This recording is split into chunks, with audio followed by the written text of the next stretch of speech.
now being joined by Wisconsin linebacker Jake Chaney. Jake, appreciate you joining. My first question is number one. Yes, sir. Why? Why am I here? No. Number one. Why? Why you went from 36 down to 1? And let me just say this before we even get too far to this. People going from double digits, especially like a 36, which is a cool number, to single digits is awesome. It just is such a better look. Okay. It's an amazing look. Why did you want one? Throughout the whole offseason, I got hints from Coach Brady like, hey, let's get out of this 36 and change your number. And I'm like, you kind of blow it off. Yeah, we'll do it, whatever. And the day before picture day, I'm in the weight room lifting, and Coach Brady's like, bro, go talk to Fick right now, and let's get your number changed. And I go up to Fick's office. I'm like, hey, Coach, Coach Brady said let's change this number up. And he's like, okay. It was a 15-second conversation. He said, I'm gonna send you some numbers, and you'll pick out which one you want. And I think Coach Brady ended up picking number 1 for me. And ever since then, I've just been rolling with it. So you're not the only one, though, right? Like, obviously, Ches, obviously, right. He's number 1, but you weren't the only one that moved down to a single digit. Vinny Anthony went from 86 down to 8. I mean, they're just cool. I'm sorry. I know Vinny's fast. I know you're fast. I feel like you knocked like a 0.2, 0.3 off your 40 just with going down. I agree. I think it's just I'm a big believer in, if you wear white on the field, you look faster. Yeah. And maybe if you're in a lower number, you look faster on the field too. So, hopefully I'll be flying around this year. Well, that's the thing. And we got to talk to Brady this offseason, and he was asked about you, and he said, his weight is about the same. He's about 235, right around there. Yep. But his body just looks totally different. Oh yeah. He is just a completely different looking guy. Can you feel that? Do you feel that same thing? And where do you think it's going to help you, I guess? I think truly being in that Coach Brady strength program for a full year now, where my body's acclimated to it, it's used to it. I can truly see the differences in my body and how I feel and how I'm moving, and just the overall strength and strain I have from being in that strength program. I truly believe Coach Brady might be one of the greatest strength coaches of all time. I'm high on Coach Brady, and I truly believe that when he says something, he means it, and you know it. You know the difference. You feel the difference, and I truly feel better this year. So he had talked about like the numbers and guys running this and running that, but it doesn't really matter unless it comes across on the field, whether you actually play that speed, right? Like play speed is more important than speed. Yeah. Do you have that play speed? Has your play speed increased as you've gotten older? Not just probably because physically you're better, but because mentally you're better as well. Yeah, definitely. I'll say my play speed's way faster compared to freshman year because, it's not like Madden where you can draft a 99 overall speed guy and he's going to play like he's going to play way faster than everybody. There's a lot more that goes into play speed that, people really don't know. It's just how well do you know the scheme you're running? How confident are you in the things you do?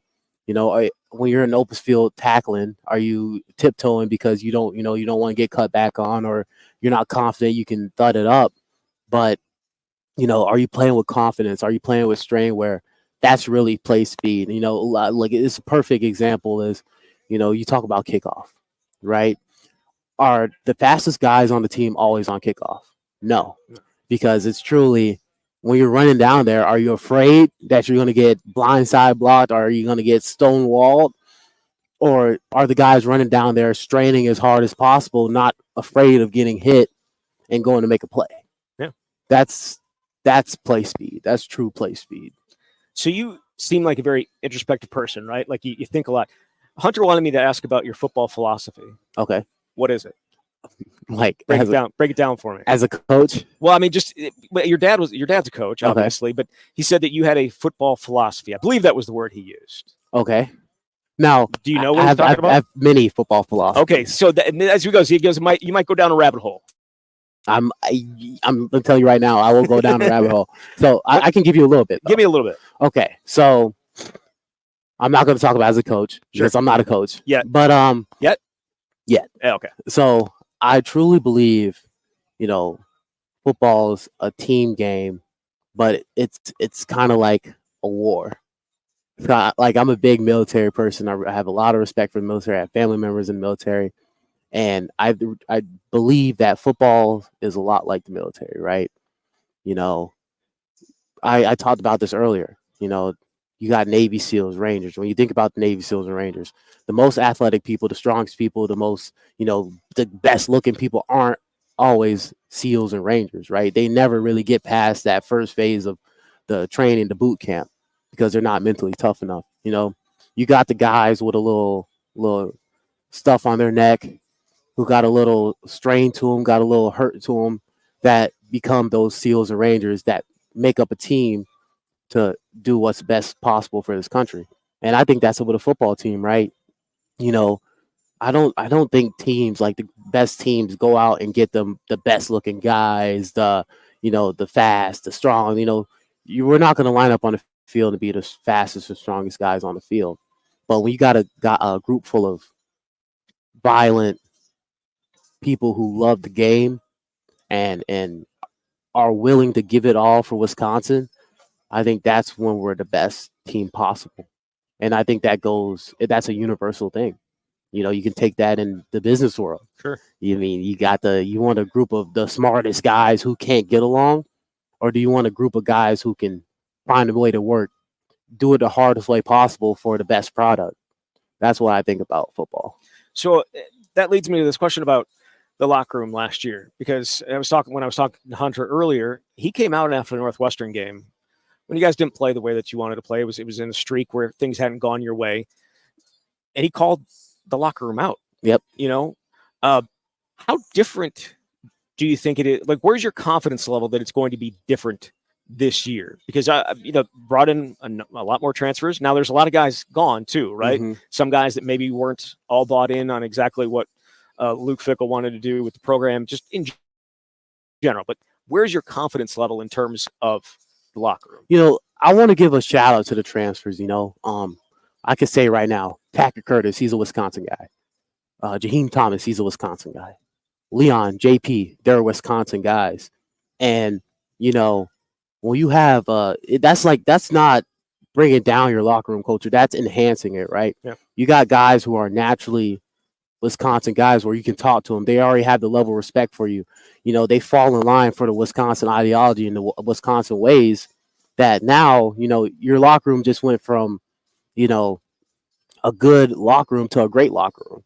And, those guys, they love on each other. We love on each other. And, I truly believe this is one of the best locker rooms I've had since I've been here. And again, that doesn't guarantee anything, but it starts you in a good path towards potential success. Oh, yeah. No, nothing's guaranteed right now. Yeah. And you guys get to be together a little bit more again this year. You guys go down to Platteville for a second year in a row. More than 1 week this time. You're going to be down there for a couple of weeks. Yep. Are you excited about it? Hunter said there was some good and some bad. Oh, yeah. What's the good for you, and maybe the Platteville has great food. Their cafeteria is state of the art. It's not really state of the art, but it's they put a lot of effort into their food. Right. They care about what they're making, and that's the biggest thing, right? The food is food, but when you have somebody really caring about the food, that's when it's good. The food is great. The only thing is you're far from where you're comfortable at. Yeah. Right. You have a rough day at fall camp in Madison. You can go home and feel the security of your house. But in Platteville, you're in Platteville. Platteville is a little dome, little circle where you really can't escape it. You got to embrace it. And there's a lot of ways to get to the end goal. And if we're choosing Platteville as our vehicle to get to the end goal, it is what it is, and people better embrace it. Yeah, for sure. When you look at the type of players you had, and you mentioned John Pius, you mentioned Leon Lowry. The John Pius thing, we talked to Brady Collins in the offseason, and he put on how much weight, and he's still running plus 20 miles per hour. He also said that when we asked him for some of the freaks, have you heard of the freak list? Oh, yeah. We asked him for some of the freaks in your locker room, and he mentioned you. Mm-hmm. Are there some other guys that stand out, that are freaky kind of? First of all, do you agree? Yeah. Okay. And second of all, who are some of the freakier guys that you play with? In my room, I'll go through my room. I'll say the first person that pops to mind always is Christian Allegro. Yeah. I mean, 6'4". To be honest, he could play tight end. He could play running back. To be honest, he could play outside backer. If he lost a little weight, he could play safety. Yeah. And a lot of people don't have those skills. He was a lacrosse player and all that stuff, but I can guarantee you right now, like if I wasn't playing linebacker, my list is limited. Yeah. Right. Okay. And I think I got to give a big shout out to CA because he's a freak. Who else? You go to the offensive side of the ball, right? You think about somebody like Joe Huber. Sure. Actually, I hadn't, but that's a good one. Like just his O linemen. It's hard for them to be freaks, right? You're asking somebody to put 60 extra pounds on their natural rate to be like fast and strong, right? But the way he moves, the way he plays, his stamina, he's running half marathons, like not unheard of before. You don't do that, right? At 300 pounds, right?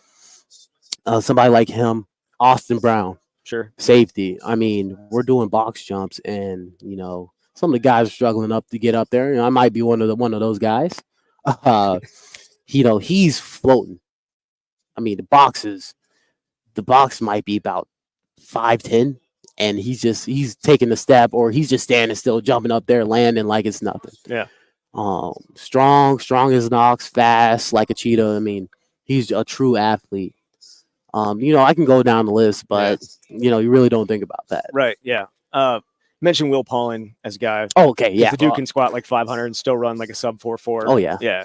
He's crazy. He thinks he says he's the fastest guy on the team. Yeah, I know. I hope he doesn't hear this. He's gonna be up. Yeah, he's a freak. Yeah, he's for sure a freak. He's definitely a freak. So before I let you go, who is somebody maybe that we're not talking about that is going to have a big impact on your team this year? I know you mentioned Jaheim Thomas. I feel like you bring him in. Yeah. You expecting him to have impact. Who are some other guys maybe that we're not talking about?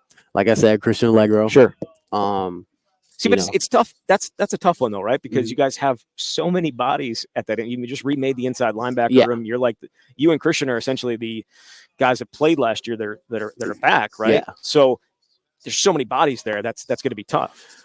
Yeah, I mean, the thing about inside, like, it's not like an O-line or a quarterback. You can rotate guys. Right. I mean, it's real easy to rotate inside backers. And it also can get scary when you only have one defensive lineman on the field and you've got Jaheim on the outside and just different things that you guys are able to do.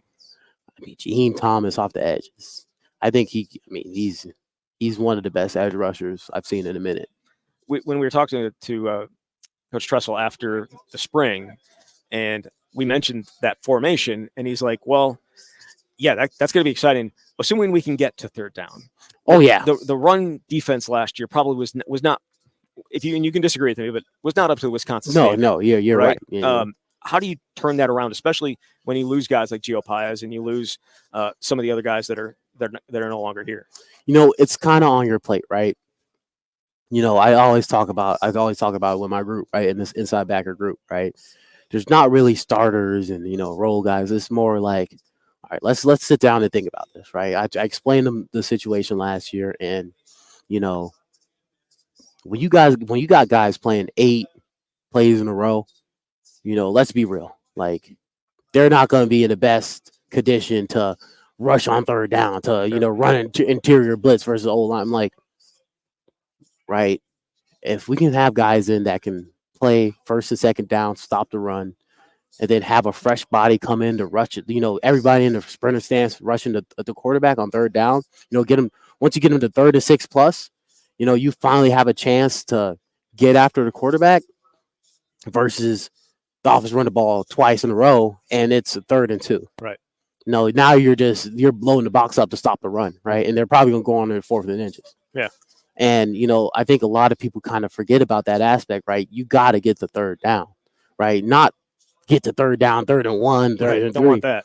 We got to get them behind us, like behind the schedule, right? Yeah. You got to make them uncomfortable, right? I can guarantee no offense wants 3rd and 7 plus. No. Now they gotta pull something out their pocket. Right. It allows you guys to throw so many different looks at them. Yeah. Like you guys have options, so many different options, and it was what was so great under Jim Leonhard was the ability to get to that, and really not even Jim Leonhard, Wilcox before him, Aranda before him. Yeah. The ability to get into 3rd and long situations and then just pin your ears back, and you just have so many options. Oh yeah, I mean, that's all just execution and who you have in that room, right? Our D line is gonna have to hunker down, and maybe it's not you can't be selfish about this, right? You can't be like, oh, why they're taking me? Why are they taking me out? Let's be real. You sit back and think about some of the games last year. You got guys like CJ Getz playing the whole game. Yeah.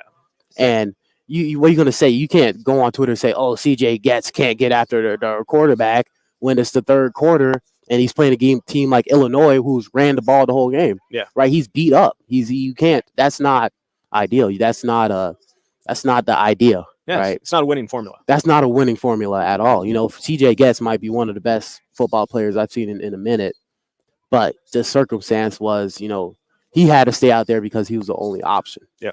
I feel like now we truly have options where we could have chances to make plays. Yeah. Last question for you. I said that before, but I really mean it this time. EA football. Mm-hmm. Have you played? Yeah. Do you like how Jake Chaney looks physically in the game? I look kind of small in the game. Okay. I mean, I know I'm not. They gave you some nice speed, though, right? Like they gave you some speed. No, it's not I'm enough. like 81. It's not enough for you. I would give myself 83. Yeah. Maybe 81. Boost up the acceleration, but let's be real. The guys who are in college football really aren't going like we're living the game, right? Yeah. So it's like it's a fun little pastime, but let's be real. Like we got to play the game. Yeah, but you're a good blitzer in the game, man. Have you played a game? Oh, hell yeah. Oh, I may be old. I may be very old, but college football growing up was my game. Oh, yeah. Like it's the game. So, yeah, you led the team in sacks with the blitzing because I blitz all the time. Defense is impossible to play in the game. I just blitz every single time, put guys in man coverage and hope that they hold up. So I played the Army-Navy game in the game, right? Navy put up 40 points against me. And I got real upset and didn't play a game for like 2 days because I'm thinking of a 10 to 13 game. We're kicking field goals, we're punting the ball, but Navy's running the veer, and I can't stop it. I was joking, but it probably was kind of real. Turned on the game, played a game right away. Nebraska took the opening kickoff back for a touchdown against you guys, and I'm like, just throw the controller. I'm back. I'm back, and now it was awesome. So yeah, I love playing the game, and it's the closest I'll ever get to being on a football field, except to see you guys in fall camp coming up here next week. We're looking forward to it. Jake Chaney, thank you very much. Oh, no problem. Thank you. All right, there he is, Jake Chaney, the Wisconsin starting linebacker, entering his senior year.